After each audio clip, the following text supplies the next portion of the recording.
নমস্কার বন্ধুরা, আমি ঋষিকা। আমার ঋষিকার রান্নার চ্যানেলে সবাইকে স্বাগত জানিয়ে আজ রেসিপিটি শুরু করছি। বন্ধুরা, শীতকালে অনেক রকমের সবজি আমরা বাজারে পেয়ে থাকি। সেই সবজিগুলোর মধ্যে আজ আমি আপনাদের সামনে একদম অনুষ্ঠান বাড়ি স্টাইলে নিরামিষ বাঁধাকপির রেসিপিটা শেয়ার করব। বন্ধুরা, ভালো লাগলে লাইক করবেন, কমেন্ট করে জানাবেন আপনাদের মূল্যবান। ভালো লাগলে চ্যানেলটিকে সাবস্ক্রাইব করে আমার পাশে থাকবেন। তো বন্ধুরা, কথা না বাড়িয়ে এবার রেসিপিতে আসা যাক। আমি এখানে নিরামিষ বাঁধাকপিটা করার জন্য ভালো করে বাঁধাকপিটাকে ধুয়ে কেটে নিয়েছি। বাঁধাকপিটা একটু ঝিরিঝিরি করে কেটেছি, মোটা মোটা করে কাটিনি, তাহলে তাড়াতাড়ি সিদ্ধ হয়ে যাবে বাঁধাকপিগুলো ঝিরিঝিরি করলে, আর খেতেও খুবই সুন্দর হবে। আর এখানে নিয়ে নিয়েছি আমি কড়াইশুঁটি, এখানে বড় সাইজের একটা টমেটো কেটে নিয়েছি, আর এখানে ধনেপাতা নিয়ে নিয়েছি কিছুটা, আর এখানে নিয়ে নিয়েছি আমি একটা মিডিয়াম মতো আদা আমি একটু গ্রেট করে নিয়েছি, আর নিয়ে নিয়েছি এখানে আলুটা আমি এরকম সাইজ করে কেটে নিয়েছি। বন্ধুরা, আপনারা আপনাদের পছন্দ মতো কাটবেন। তো চলো বন্ধুরা, এবার তাহলে রেসিপিতে আসা যাক।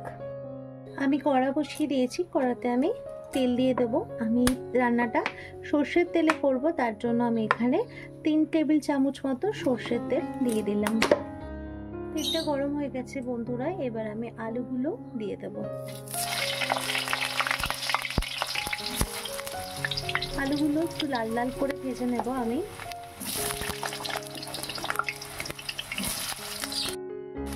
এদিক স্বাদ মতো একটু নুন দিয়ে দেবো, যাতে আলুগুলো ভালোভাবে ভাজা হয়ে যায়।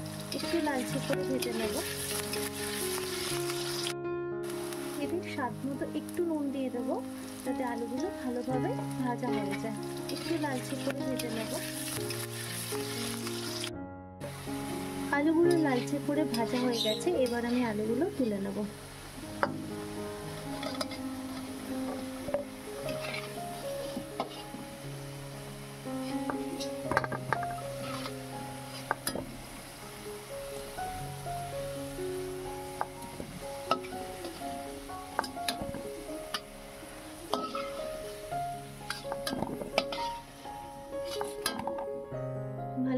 আলুগুলো ভালো করে তুলে নিয়েছি। এবার এর মধ্যে দিয়ে দেবো গোটা গরম মশলা, তেজপাতা, শুকনো লঙ্কা, দারচিনি আর জিরে। এগুলো একটু ভালো করে ভেজে নেব।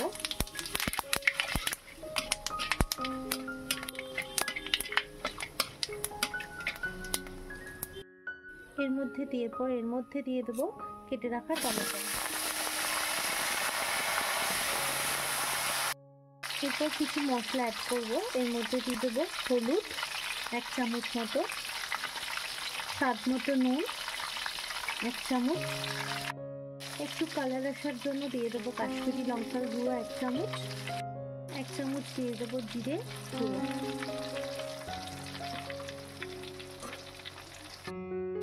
এরপর এর মধ্যে দিয়ে দেবো গ্রেট করা আদা,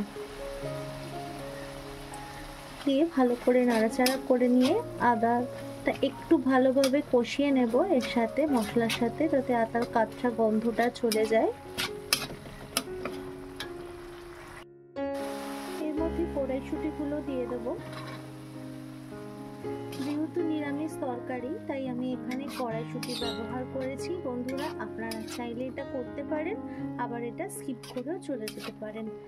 কিন্তু নিরামিষ তরকারিতে যেহেতু শীতের সবজি, তাই কড়াইশুঁটি দিলে এর স্বাদটা খুব ভালো হয় বাঁধাকপি ফুলকপিতে, তাই এখানে কড়াইশুঁটিটা আমি ব্যবহার করেছি। এর মধ্যে এবার দিয়ে দেবো ভেজে রাখা আলু, দিয়ে আলুগুলো ভালোভাবে কষিয়ে নেব মশলার সাথে। আলুটা ভালোভাবে কষিয়ে নিয়েছি মশলার সাথে, এবার আমি বাঁধাকপিগুলো দিয়ে দেবো।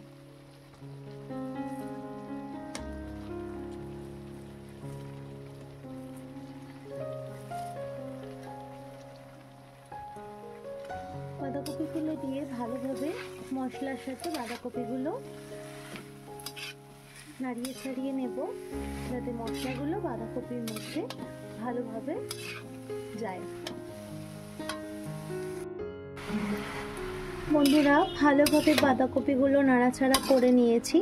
বাঁধাকপি থেকে তো অনেকটাই জল বেরোবে, কারণ আমি তো বাঁধাকপিটা সিদ্ধ করে নিইনি, তার জন্য বাঁধাকপি থেকে জল বেরোবে, সেই ভালোভাবে বাঁধাকপিটা সেই জলে ভালোভাবে সিদ্ধ হয়ে যাবে আর বাঁধাকপির তরকারিটা পুরোটাই তৈরি হয়ে যাবে। দেখুন বন্ধুরা, বাঁধাকপির তরকারিটা প্রায় হয়ে এসছে। আমি থালা চাপা দিয়ে অনেকক্ষণ ধরে কষিয়ে কষিয়ে বাঁধাকপিটার জলটাকে একদম শুকিয়ে নিয়েছি।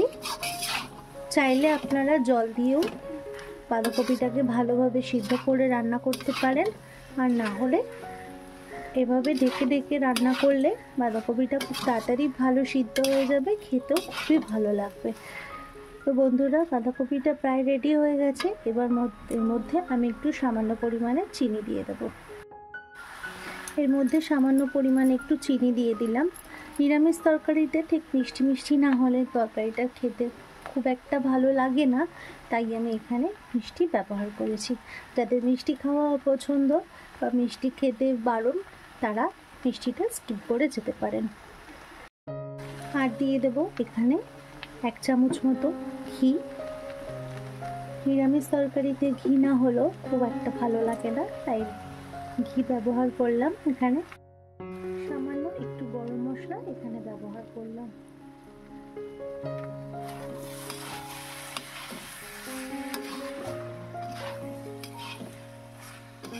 আমার এই নিরামিষ বাঁধাকপির তরকারিটা আপনাদের কেমন লেগেছে অবশ্যই কমেন্ট করে জানাবেন। ভালো লাগলে লাইক করবেন, চ্যানেলটিকে সাবস্ক্রাইব করে আমার পাশে থাকবেন। বন্ধুরা, আমার চ্যানেলেও নিরামিষ বাঁধাকপির পকোড়া রেসিপি দেওয়া আছে, আপনারা চাইলে আমার চ্যানেলটা ভিজিট করতে পারেন, সেটা দেখে নিতে পারেন। বন্ধুরা, আবার আসবো অন্য কোনো দিন অন্য কোনো রেসিপি নিয়ে। ধন্যবাদ।